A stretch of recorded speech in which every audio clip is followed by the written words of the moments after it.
UK, we have two types of seals. We've got grey seals and common seals. So despite their name, common seals are actually not that common, and they're one of the most endangered mammals that we have in the UK. So sanctuaries around the country were set up in order to help their numbers come back from extinction. And usually the reason that their numbers are declining is because of human interaction. So sanctuaries like these that we run is sort of our way of giving back to the animals for our effect that we're causing on their habitat. So you can tell the difference between a common seal and a grey seal, because greys are a lot bigger. They have a grey coat as opposed to the common's browny leopard skin coat, and grey seals have a much longer snout. When they're born, they're also born with a white fluffy coat. So any of the little pups in this video that you see with the white coat, those are our little greys. The commons are actually born with their waterproof coat, and this is because they're born in the water and they spend their whole lives in the water. The grey seals, on the other hand, are born on the land, and they wait there for about 4 to 5 weeks, and their mum will come back and feed them every 4 to 5 hours with her breast milk. And they have this little white fluffy coat because it keeps them warm on the beach. So generally, when our pups get brought into us, they come in because they've been badly injured when they've been sat on the beach. They've maybe been attacked by another seal or by a dog, which is very common. The other really sad reason is that they might be abandoned by their mums. So when the mums have their pups, when they come back to feed them in the afternoons and they can smell a human, quite often they'll just go back into the sea and never return because they sense danger. They may also be able to smell a dog from the beach, or they might be able to sense that their pup is a little bit weak and it's not going to make it. So the mum, rather than investing her time in the pup, she'll just take off and leave it on the beach. So we go around and pick up any pups that we can that need our help, and we bring them into the unit. So when they come in and we know that they've got an injury, we phone the vet and they go through a veterinary assessment. And if they have an open wound or an injury, they might need to be on antibiotics for a couple of weeks.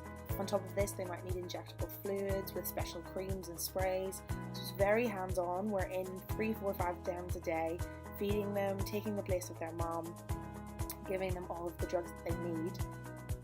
The most common issue that we face with these guys is pneumonia, which is very similar to how we get pneumonia. They get it the exact same way, but because they're so tiny and they don't have their mum's milk, it's very hard to bring them back from it.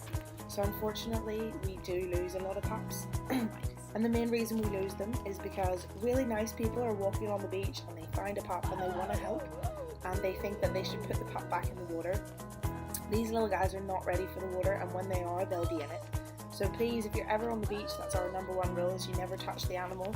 Definitely don't put it back in the water.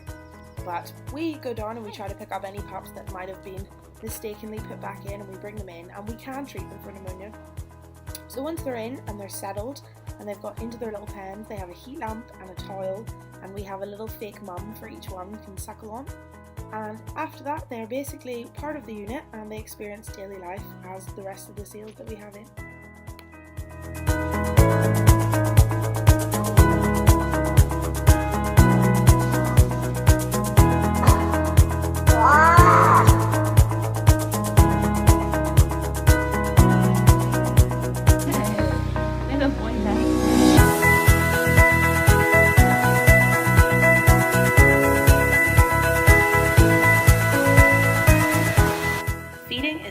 Part of our day here at the Seal Sanctuary, and we feed the seals 4 to 5 times every single day. Our little white coat pups, who are about less than 2 weeks old, they drink fish soup from a bottle, which is mixed up herring, their favourite fish, some salmon oil to fatten them up, and lots of glucose for lots of energy so that they can get big and strong. Then they start to eat fish for themselves, which is a huge day for the seal pups, as that means they're almost ready to leave hospital and go outside to the pools where they learn to hunt and compete with other seals for fish. This seal here is Ophelia, and she is about to hunt for the first time. She's very eager to get in the water as she is always hungry. And once they can swallow fish whole, we know that they are pretty much ready to go back to the wild. So our bigger seals in the deep pool are always very eager to get their fish. They will chase you around the pool for it. But they are learning to compete against the seagulls and anything else that we can get them to learn about feeding before they go back to the wild. It's important that they really learn how to hunt and compete really well. So these guys are trying to fend themselves against the seagulls. As you can see, Nancy is very good at it. Unfortunately, not everyone is so talented. This little guy is called Steve, and he is having a really hard time learning how to eat. So every day we try to sit with him and encourage him to eat some fish, and ultimately we end up having to assist feed him, which is when we actually put the fish into his mouth with the thumb guard. So Steve has had some health problems. He's had a lot of bouts of pneumonia, which has kind of held him back from learning to fish. So we're being very patient with him, but he is a little spoiled seal and he knows it. So he's always looking for us to give him some extra attention and give him some extra love, which is why he is getting very, very fat without actually eating fish for himself. But we hope by the time you guys are watching this, Steve will have eaten some fish.